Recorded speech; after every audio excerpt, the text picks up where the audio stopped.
آج جو ہے نا وہ حنیف کی ضرورت ہے۔ آج کے مسلمان تعلیم کے معاملے میں بھی حنیف نہیں رہا۔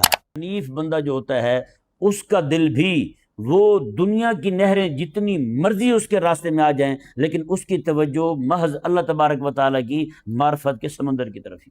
وفادار بیوی ہوتی ہے، وہ محض شوہر کی ہو کے رہتی ہے۔ مومن جو ہے وہ بھی ہزاروں لاکھوں کروڑوں اللہ تعالیٰ کی نعمتیں دیکھتا ہے، بڑے بڑے حسین و جمیل مناظر دیکھتا ہے، سارا کچھ دیکھتا ہے، لیکن مرتا صرف رب کی ذات ہے۔ ایک پیر پکڑ کے دوسرے پیر کی طرف دیکھنا جائز ہے۔ اعوذ باللہ من الشیطان الرجیم، بسم اللہ الرحمن الرحیم۔ ان ابراہیم کان امتا قانتا للہ حنیفا ولم یک من المشرکین۔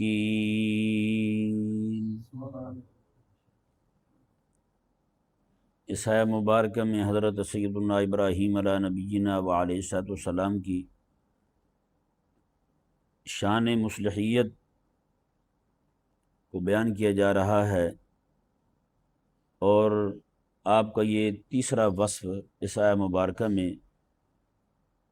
جو اللہ تعالیٰ نے بیان فرمایا، پہلا کان امہ، دوسرا قانتا للہ، اور تیسرا حنیفہ۔ لفظ حنیف جو ہے یہ متعدد مرتبہ قرآن کریم میں آیا ہے حضرت ابراہیم علیہ السلام کے لیے۔ تو اس لفظ کے متعلق چند ایک باتیں آج آپ کے سامنے عرض کی جائیں گی۔ حنیفہ یعنی حنیف، وہاں اعرابی کیفیت کی وجہ سے حنیفاً آیا ہے، جیسے قانتاً آیا ہے۔ اس کا معنی ہے یکسو ہو کر، دائیں بائیں توجہ کیے بغیر ایک ہی ذات کی طرف توجہ رکھنا۔ حنیف کا مطلب ہر باطل سے منہ موڑنے والا اور صرف حق کی طرف جھکنے والا۔ جیسے اونٹنی کا بچہ اپنی ماں کی طرف لپکتا ہے، اسی طرح حنیف جو ہوتا ہے وہ حق کی طرف لپکتا ہے۔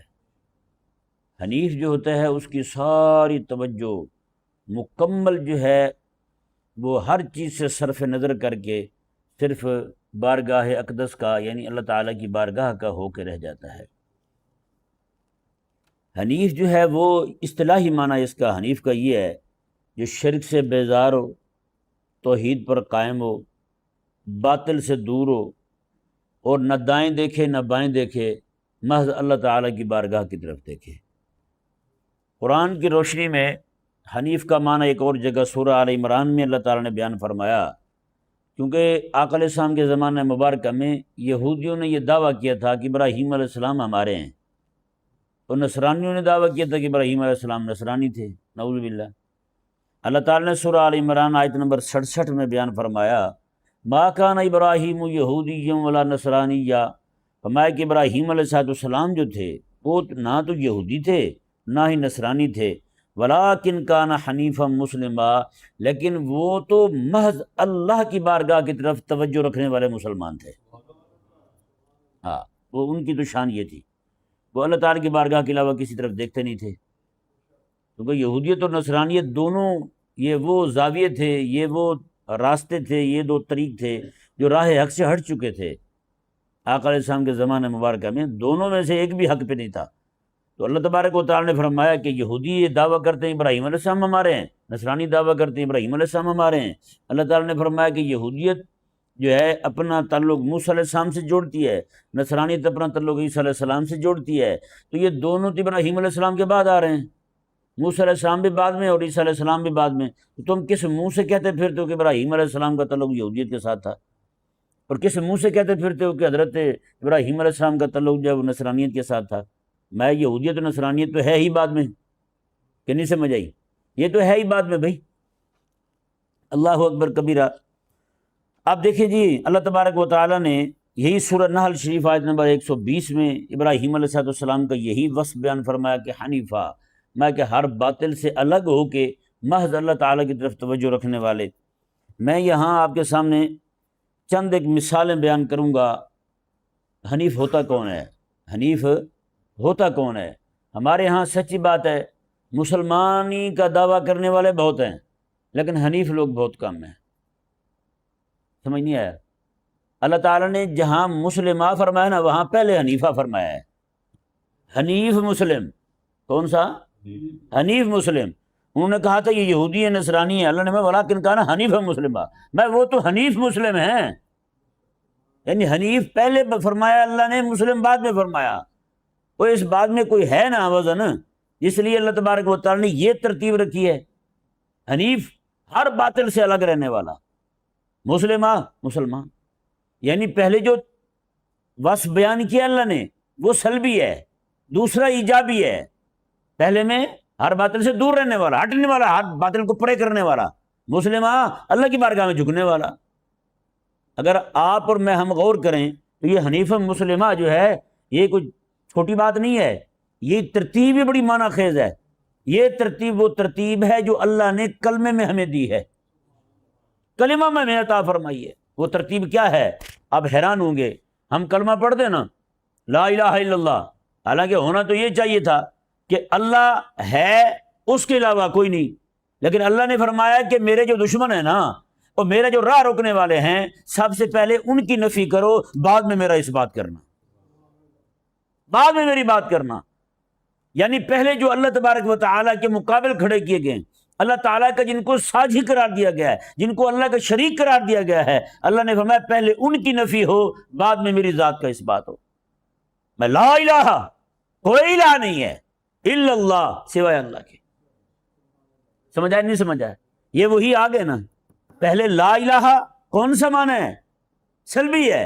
الا اللہ یہ ایجاب آ رہا ہے. کیا آ رہا ہے؟ پہلے نفی ہو رہی ہے، الا اللہ سے اس بات کیا جا رہا ہے حنیفم مسلمہ، ہر باطل سے الگ ہیں. لا الہ الا اللہ مسلمہ. سمجھ پڑا نہیں سمجھ پڑا ہیں؟ پہلے یعنی کہ اللہ اکبر کبیرہ. جیسے قرآن کریم پڑھتے ہیں آپ، قرآن کریم پڑھ رہے ہیں تو سب سے پہلے کس کا ذکر ہونا چاہیے تھا؟ کس کے اوصاف ہونے چاہیے تھے؟ اللہ تعالیٰ کے نا. لیکن قرآن شروع کرتے ہیں اعوذ باللہ من الشیطان الرجیم، ہیں میں پناہ میں آتا ہوں شیطان مردود، اللہ تعالیٰ کی پناہ میں آتا ہوں شیطان مردود سے. ہیں شیطان مردود جو ہے اس کو دفع دور کرنے کے لیے اللہ کی پناہ میں آتا ہوں. ہیں ہونا یہ چاہیے تھا کہ پہلے قرآن کے وصف بیان ہوتے، رحمان کے اوصاف بیان ہوتے، اللہ تبارک و تعالیٰ کا محض ایک نام آیا ذاتی اعوذ باللہ، بس. آگے جو ہے علماء کئی سارے الفاظ اور بھی بڑھاتے ہیں، شیطان، لعین، لعین، لئیم، رجیم، ہیں اور بھی الفاظ حدیث پاک میں باقاعدہ وارد ہوئے. شیطان کے اوصاف آ رہے ہیں، اس کا مطلب کیا ہے؟ آگے دیکھیں پھر بسم اللہ شریف آ رہی ہے، وہ وہاں سے اللہ کا ذکر ہو رہا ہے. بسم اللہ الرحمن الرحیم، اللہ تعالیٰ کے نام کی مدد کے ساتھ جو رحمان بھی ہے جو رحیم بھی ہے. ہیں سب سے پہلے کس چیز کا ذکر آیا؟ اللہ تعالیٰ کے دشمن کا. سمجھ آیا نا؟ میں کہ پہلے حنیف بنے گا تو بسم اللہ الرحمن الرحیم پڑھ کے مسلم بنے گا. پہلے حنیف ہے بعد میں مسلم ہے. یعنی پہلے جو ہے وہ نفی کرے، شیطان کی نفی کرے، اللہ کے دشمن کی نفی کرے. یہی کلمہ طیبہ میں ترتیب ہے، اور یہی اللہ تبارک و تعالیٰ نے یہاں بیان فرمایا ولیکن کان حنیفا مسلمہ. وجہ کیا ہے؟ وجہ یہ ہے کہ بہت سارے لوگ جو ہیں اپنے آپ کو مسلم تو کہیں گے لیکن حنیف نہیں ہوں گے، حنیف نہیں ہوں گے. آج کتنے سارے لوگ ہیں جو اپنے آپ کو مسلم بھی کہتے ہیں اور عالم کفر کی کاسل ایسی بھی کرتے ہیں. اپنے آپ کو مسلم بھی کہتے ہیں اور جناب کفر یا تہذیب سے بھی پیچھے نہیں ہٹتے، ہے یا نہیں؟ وہی لوگ جو کسی عالم کو دیکھ رہے ہیں کھڑے ہو کے پانی پیتے ہوئے ہیں، وہ لرزہ برندام ہو جاتے ہیں، غصے کی وجہ سے کانپنے لگتے ہیں کہ یہ کیا ہو گیا، عالم صاحب نے کھڑے ہو کے پانی پی لیا، آرام خوری کر دی. اس طرح کرتے نہیں کرتے؟ لیکن وہ خود لوگ جب یہ ہیپی برتھ ڈے یو کیا کہتے پھرتے ہیں، ٹو یو کہتے پھرتے ہیں، تو کیا کرتے پھرتے ہیں؟ پورے جناب وہ کیک منگوا کے سامنے رکھ کے مار کے منہ اس کا نیچے جناب سارے کا سارا برباد کر دیتے ہیں. کر رہے نہیں کر رہے؟ یہ سارا کیوں کر رہے ہیں؟ اس پہ کسی کو غصہ نہیں آتا. جب میں تازہ بات سناتا ہوں، ابھی کل کی، میں سفر میں تھا، ایک نوجوان بیٹھا ہوا رو رہا تھا. میں نے کہا خیر تو ہے؟ کہتا جی والدہ فوت ہو گئی، اماں فوت ہو گئی. کہا انا للہ و انا الیہ راجعون. وہ 10-12 منٹ گزرے، پھر فون کیا کب جنازہ ہے؟ اس وقت جنازہ ہے. کر دو اعلان، یہی کر دو. کچھ دیر بعد دیکھا فلم دیکھ رہا تھا، فلم دیکھ رہا تھا۔ میں نے کہا یار یہ آپ کیا کر رہے ہیں؟ کہتے جی وہ غم جو ہے نا وہ سانبھا نہیں جا رہا تھا مجھ سے، تو میں نے کہا فلم دیکھ لیتا ہوں۔ میں نے کہا فلم دیکھ لیتا ہوں۔ میں نے کہا یار یہ کون سا غم ہلکا کرنے کا طریقہ ہے ویسے آپ کا؟ میرے جیب میں تصویر دی، میں نے کہا یہ پکڑو اور یہ پڑھ لو۔ کہتا جی میری ماں مر گئی، آپ کو تبلیغ سوچ رہی ہے۔ اب میں اسے کہہ دوں تیری ماں مر گئی تجھے فلمیں سوچ رہی ہیں، تو کیا جواب ہوگا اس کے؟ پھر اس نے جب دیکھا کہ بھئی یہ تو مولوی صاحب تو لیتے ہیں، اسی چینج کر گیا، وہ خالی پڑی ہوئی تھی، وہاں جا کے وہ پوری اس نے دیکھی۔ میں نے کہا یار بہت اچھا طریقہ ہے ماں کا غم بھلانے کا بھائی۔ اب دیکھیں کیا معاملہ ہوا، ماں کے غم میں بھی مخلص نہیں ہوا، ہے نا؟ ماں کا غم جو تھا اسے بھی غلط کرنے کے لیے کس راہ پہ چل گیا وہ۔ یہی معاملہ ہماری قوم کا ہے، مسلمان بہت بنتے ہیں لیکن حنیف کو نہیں، حنیف کو نہیں۔ اللہ نے فرمایا کہ حنیف مسلم چاہیے۔ کیا چاہیے؟ حنیف مسلم چاہیے۔ میں وہ یہودیت کی طرف مائل ہونے والی تھوڑی تھے، وہ پہلے حنیف تھے بعد میں مسلم تھے، کہ نہیں سمجھ آیا؟ یہ جو ترتیب اللہ نے دی ہے نا، حنیف مسلم تھے، تو یہ نہیں کہ نعوذ باللہ بعد میں مسلمان بنے، لیکن اللہ نے جو وصف بیان کیا نا جس ترتیب کے ساتھ، وہ ترتیب یہی بنتی ہے۔ حنیف ہے مسلم ہے، یعنی وہ حنیف بھی بیک وقت ہیں، مسلم بھی بیک وقت ہیں، لیکن اللہ تعالیٰ نے ان کے جس وصف کو پہلے بیان فرمایا ہے وہ حنیف کا ہے، بعد میں مسلمان ہونے کا ذکر کیا اللہ۔ اب ذرا ایمانداری والی بات ہے، آپ اپنے دائیں بائیں دیکھیں، کتنے سارے لوگ ہیں، شادی خوشی کا موقع آ جائے، غمی کا موقع آ جائے تو کیسے راہ حق سے ہٹ جاتے ہیں، ہٹتے نہیں ہٹتے ہیں؟ کچھ جناب یہودیت کے ان کے چلے جاتے ہیں طور اتوار میں، کوئی نصرانیت کے، کچھ ہندوؤں کے۔ اقبال بھی اس بات پہ آ کے رو پڑا، اس نے کہا وضع میں ہو نصارا تو تمدن میں ہنود، یہ مسلمان ہیں جنہیں دیکھ کے شرمائی یہود۔ انہوں نے کہا یہ مسلمان ہے جس کو یہودی کو دیکھ کے بھی شرم آ رہی ہوئے، تیرے تو بیڑے غرق ہو گئے۔ انہوں نے کہا یہ کون سا مسلمان؟ سمجھ آیا نہیں سمجھ آیا؟ مسلمان تو بھائی اور ہوتا ہے، مسلمان جو ہوتا ہے نا وہ حنیف ہوتا ہے۔ اللہ اس کی صفت حنیف کو پہلے بیان فرماتا ہے، بعد میں اللہ تبارک و تعالیٰ اس کی مسلم صفت کو بیان فرماتا ہے، یعنی پہلے وہ باطل سے بھاگنے والا ہوتا ہے، وہ بعد میں وہ حق کی طرف دوڑنے والا ہوتا ہے۔ یعنی اللہ تبارک و تعالیٰ نے جو ترتیب بیان فرمائی ہے، یہ کلمہ طیبہ کی ترتیب بھی یہی ہے، تعوذ اور تسمیہ کے پڑھنے کی ترتیب بھی یہی ہے، اور بھی بہت ساری چیزوں سے اس کی مثالیں دی جا سکتی ہیں، لیکن جس بات کی طرف میں آپ کو لانا چاہتا ہوں وہ کچھ مثالوں کے ذریعے میں لفظ حنیف کا معنی آپ کے سامنے واضح کروں گا۔ لفظ حنیف کا معنی، بھائی بھائیو، آج جو ہے نا وہ حنیف کی ضرورت ہے۔ کس کی ضرورت ہے؟ حنیف کی ضرورت ہے۔ آج کے مسلمان تعلیم کے معاملے میں بھی حنیف نہیں رہا، تعلیم کے معاملے میں حنیف ہے، اللہ کا قرآن پیچھے رہ گیا ہے، فرنگی کی تعلیم آگے ہو گئی ہے، حنیف رہا ہے؟ اللہ تعالیٰ کا دیا ہوا نظام خلافت اعلیٰ منہاج النبوہ پیچھے رہ گیا ہے، فرنگی کی جمہوریت آگے آ گئی ہے۔ خلافت کا کوئی نام لے تو اس کی خدمت کر دی جاتی ہے، اور جو جمہوریت سے یعنی فرنگیت سے دائیں پہ ہٹے تو اس کی بھی خدمت کر دی جاتی ہے۔ وہی رہنا ہی یہیں پہ۔ سچی بات ہے، پوری ترتیب ہے، پوری ایک چین ہے کہ ہم جو ہے حنیف نہیں رہے۔ سچی بات ہے، آج مسلمان کو رات کو اپنا مراقبہ کرنا چاہیے کہ میں مسلمان ہونے کا دعویٰ تو ہے، کیا میں حنیف بھی ہوں؟ اگر حنیف نہیں ہوں تو پھر مسلمانی کا دعویٰ میرا وہ محض دعویٰ ہے، وہ صرف دیوانے کی بڑھ ہو سکتی ہے، مجنون کی جو ہے نا وہ اس کا مجنونانہ نعرہ ہو سکتا ہے، لیکن اس کا حقیقت کے ساتھ کوئی تعلق نہیں ہو سکتا۔ دیکھیں قطب نما کی سوئی کسی نے دیکھی ہے؟ اس کو جتنا مرضی گھما لیں رکتی کہاں پہ ہے؟ شمال کی طرف۔ کہاں ٹھہرتی ہے؟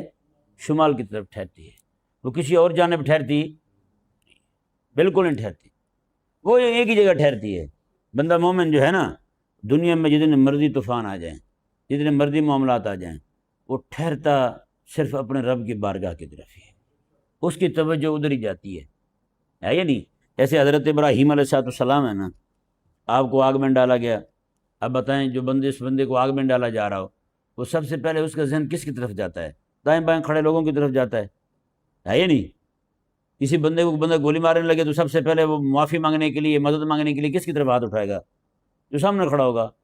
ہیں، لیکن قربان جائیں ابراہیم علیہ السلام کو آگ میں ڈالا جا رہا ہے، جبریل امین علیہ السلام آتے ہیں، کہتے ہیں کہ مدد کی حاجت ہو تو حضرت ارشاد فرمائیں، آپ فرماتے ہیں نہیں، حسبی اللہ، میرے لیے وہی کافی ہے جس کے نام پہ یہاں آ رہا ہوں میں۔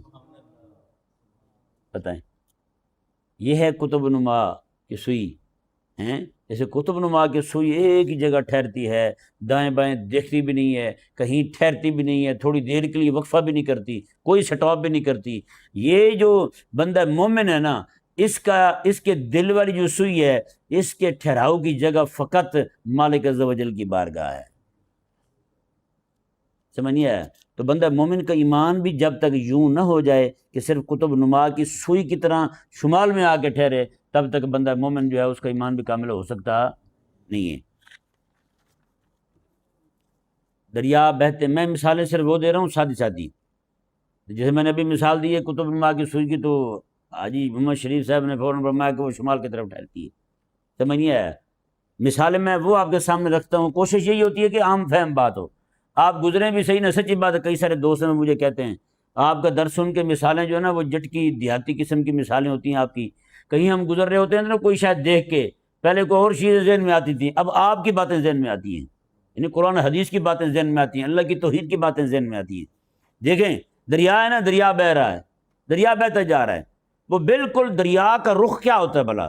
دائیں بائیں ہوتا ہے رخ اس کا رخ سیدھا سمندر ہی ہوتا ہے نا، دریا سیدھے رخ میں جا رہا ہے، نہریں اس سے نکالی جا رہی ہیں، ہے نا، نہریں اس سے نکالی جا رہی ہیں، لیکن اس کی توجہ کدھر ہے؟ وہ محض سمندر کی طرف ہے۔ اسی طرح حنیف بندہ جو ہوتا ہے اس کا دل بھی، وہ دنیا کی نہریں جتنی مرضی اس کے راستے میں آ جائیں، لیکن اس کی توجہ محض اللہ تبارک و تعالیٰ کی معرفت کے سمندر کی طرف ہی، اس کی توجہ صرف ادھر ہی، اس کا رخ جو ہے، اس کا قبلہ جو ہے وہ محض اللہ تعالیٰ کی ذات ہوتی ہے، وہ ادھر ادھر نہیں دیکھتا۔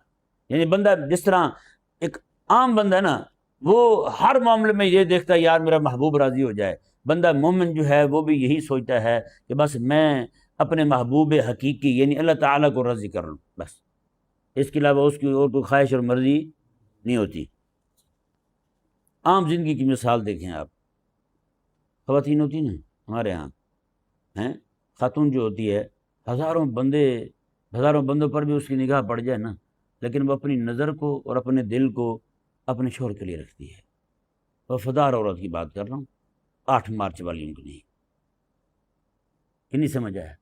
8 والی جو ہیں یہ 60 پہ راضی ہوتی ہیں، کہ نہیں سمجھ آئی؟ 8 والی 60 پہ راضی ہوتی ہیں۔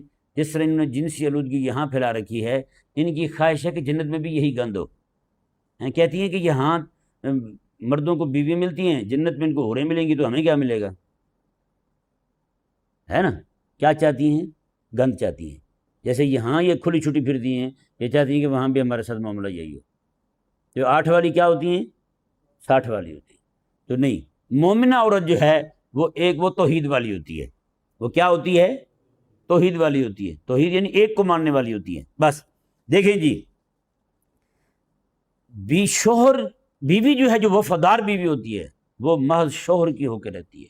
کس کی ہو کے رہتی ہے؟ محض شوہر کی ہو کے رہتی ہے۔ جتنی مرضی مردوں پہ اس کی نگاہ بھی پڑ جائے نا، اللہ نہ کرے نگاہ بھی پڑ جائے، پھر بھی وہ کہتی کیا ہے؟ میرے لیے میرا سرتاج ہی ہے، سب کچھ جو بھی ہے۔ بندہ مومن بھی اسی طرح ہر شے کو دیکھ بھی لینا، لیکن کہتا کیا ہے؟ انی وجہت وجہی للذی فطر السماوات والارض حنیفہ، میں اپنا منہ صرف اس ذات کی طرف کر رہا ہوں جو زمینوں اور آسمانوں کو پیدا کرنے والا ہے۔ اور آگے حنیفہ کا لفظ پھر ہے، حنیفہ، ہر باطل کو چھوڑ کے، باطل کی طرف میری توجہ ہی کوئی نہیں، حق جو ہے نا بس میں اسی کی طرف توجہ کر رہا ہوں۔ انی وجہت وجہی للذی، اور یہی میرے آقا علیہ السلام سے مروی ہے۔ آقا علیہ السلام جب نماز شروع فرماتے تھے تو یہ آیہ مبارکہ پڑھا کرتے تھے۔ سمجھ آیا نا جی؟ آپ جو نیت باندھتے ہیں نا، 4 رکعت نماز فلاں، 6 رکعت نماز فلاں ہیں، اگر آپ یہ بھی پڑھ لیں، یہ پڑھیں نا، تو سنت بھی ادا ہو جائے گی۔ کیا ادا ہو جائے گی؟ سنت ادا ہو جائے گی۔ انی وجہت وجہی للذی، پڑھ لیں، نیت بھی پڑھ لیں، ایک عادت بنی ہوئی ہے وہ پڑھ لیں، کوئی مسئلہ نہیں ہے، لیکن یہ ذہن میں رہے کہ انی وجہت وجہی للذی، یہ وہ نیت ہے جو میرے حبیب کریم علیہ السلام نے خود تعلیم فرمائی ہے۔ سمجھ آیا نا جی؟ حضرت جنید بغدادی رحمہ اللہ ایک بار عدالت میں گئے بغداد کی کسی معاملے کی وجہ سے، تو وہاں ایک مقدمہ آیا ہوا تھا۔ ایک خاتون نے قاضی صاحب کی خدمت میں عرض کی کہ میرا شوہر جو ہے نکاح کرنا چاہتا ہے مزید۔ انہوں نے پوچھا قاضی صاحب نے شوہر سے، ہاں بھائی آپ کا نکاح پہلے ہوا ہے؟ اس نے کہا جی ہوا۔ انہوں نے کہا پھر کرنا چاہتے ہو؟ اس نے کہا یہ مجھے شریعت نے 4 کی اجازت دی ہے۔ تو قاضی صاحب نے پوچھا خاتون ان کے پہلے ایک نکاح ہوا؟ انہوں نے کہا جی ایک ہی ہوا۔ پھر جب 3 کی اجازت ہے ان کو تو آپ کون ہوتی منع کرنے والی؟ اگر سے خاتون نے جو کہا نا، اس کے الفاظ ایسے تھے کہ بجلی بن کے گرے حضرت جنید بغدادی کے دل پر۔ حضرت جنید بغدادی رحمہ اللہ بے ہوش ہو کے زمین پہ گر گئے۔ اس نے کیا کہا؟ اس خاتون نے کہا کہ حضرت اگر شریعت اجازت دیتی نا، میں آپ کے سامنے چہرے سے برقع ہٹا دیتی اور آپ دیکھ لیتے میرے حسن کو، تو آپ نے واللہ میں کہہ رہی ہوں آپ نے کہنا تھا کہ اس خاتون کے ہوتے ہوئے تیرے لیے دوسری کرنا ٹھیک نہیں ہے۔ اللہ اکبر۔ حضرت جنید بغدادی رحمہ اللہ بے ہوش ہو کے نیچے گر گئے۔ لوگوں نے کہا پتہ نہیں کیا ہو گیا ہے۔ جب کیفیت ٹھیک ہوئی نا تو وہ لوگوں نے پوچھا کہ کیا ہوا ہے؟ کہا یار ایک خاتون ہے اتنی سونی ہو، وہ چاہتی ہے کہ میرا شوہر میرے علاوہ کسی اور کی طرف نہ دیکھے۔ کہا کہ پوری کائنات سے ہر شے سے بڑھ کر سونا تو میرا مالک ہے، میرے مالک کو کیسے گوارا ہوگا کہ اس کے بندے اپنے رب کو چھوڑ کے، رب کے حسن کو چھوڑ کے کہیں گند میں منہ مارتے رہے؟ کوئی بت کے سامنے جھکا رہے، کوئی درخت کے سامنے جھکا رہے، کوئی پتھروں کو پوچھتا رہے۔ کہا کہ اللہ تعالیٰ کو کیسے پھر گوارا ہو سکتا ہے؟ دیکھیں نا رب کا عاشق کیسی بات نکالتا ہے۔ رب کا عاشق، وہ کہتے ہیں لوگ جو ہیں اپنے مرنے مرتے ہیں، عاشق جو ہے اپنے یار کے مرنے مرتا ہے۔ یعنی لوگوں کو اپنے رولے یاد آتے ہیں، لیکن عاشق جو ہوتا ہے وہ اپنے یار کی بات یاد کرتا ہے، بات میں اس کو اپنا یار یاد آتا ہے۔ اللہ اکبر کبیرہ۔ پروانہ ہوتا ہے نا، پروانہ ہزاروں روشنیوں پہ اس کی نظر پڑتی ہے یا نہیں؟ چاند کو بھی دیکھتا ہے، سورج کو بھی دیکھتا ہے، لیکن مرتا کس پہ ہے؟ چراغ پہ مرتا ہے یا نہیں؟ سورج کو بھی دیکھتا ہے، چاند کو بھی دیکھتا ہے، باقی روشنی کو بھی دیکھتا ہے، مرتا صرف چراغ پہ ہے، چراغ پہ جان دیتا ہے۔ بندہ مومن جو ہے وہ بھی ہزاروں لاکھوں کروڑوں اللہ تعالیٰ کی نعمتیں دیکھتا ہے، بڑے بڑے حسین و جمیل مناظر دیکھتا ہے، سارا کچھ دیکھتا ہے، لیکن مرتا صرف رب کی ذات پہ ہے بس۔ یہ ہے نا اللہ تعالیٰ کی بارگاہ میں عرض کی حبیب کریم علیہ السلام نے، محیایا و مماتی ان صلاتی و نسکی و محیایا و مماتی، مولا میری نماز، میری قربانی، میرا دنیا میں رہنا، یہاں تک کہ میرا دنیا میں جانا، للہ رب العالمین، اس اللہ کے لیے ہے جو سارے جہانوں کا پالنے والا ہے، ایک کے ہو کے رہیں بس۔ جسے ہمارے بزرگوں نے کہا یک در گیر محکم گیر، اس سے مراد جو ہے نا وہ پہلا در جو ہے وہ اللہ کا در ہے۔ کس کا در ہے؟ اللہ کا در ہے۔ یک در گیر توحید والا دروازہ پکڑ، بس اللہ کے علاوہ پھر کسی اور کی طرف نہ دیکھ۔ پھر اس کے بعد جو ہے وہ رسول اللہ علیہ السلام کا دروازہ ہے، حضور کے دروازے کو پکڑ لیے نا، محمد رسول اللہ پڑھ لیا ہے، تو پھر لعنت بھیج میرے قادیانی پہ، پھر لعنت بھیج جتنے بھی جھوٹے ہیں، بھائی ہوں گے، بابی ہوں گے، جتنے بھی ہیں جھوٹے نبوت کا دعویٰ کرنے والے، ان پہ لعنت بھیج۔ پھر یک درگیر محکم گیر، ایک دروازہ پکڑ پھر پکا پکا پکڑ۔ یہ نہیں سمجھ آیا؟ لیکن چونکہ یہ جملہ جو ہے یہ پیروں کے لیے بولا جاتا ہے، ایک پیر پکڑ کے پھر دوسرا پیر نہیں دیکھنا ہے۔ میں سچی کہہ رہا ہوں، ایک پیر پکڑ کے دوسرے پیر کی طرف دیکھنا جائز ہے۔ کیا ہے؟ جائز ہے۔ آپ حضرت داتا علی حجویری رحمہ اللہ کے شیوخ کو آپ دیکھ لیں، کتنے آپ کے شیخ تھے، ہاں جی، کتنے لوگوں سے آپ نے فیض پایا تھا۔ یہ کہنا درست نہیں ہے۔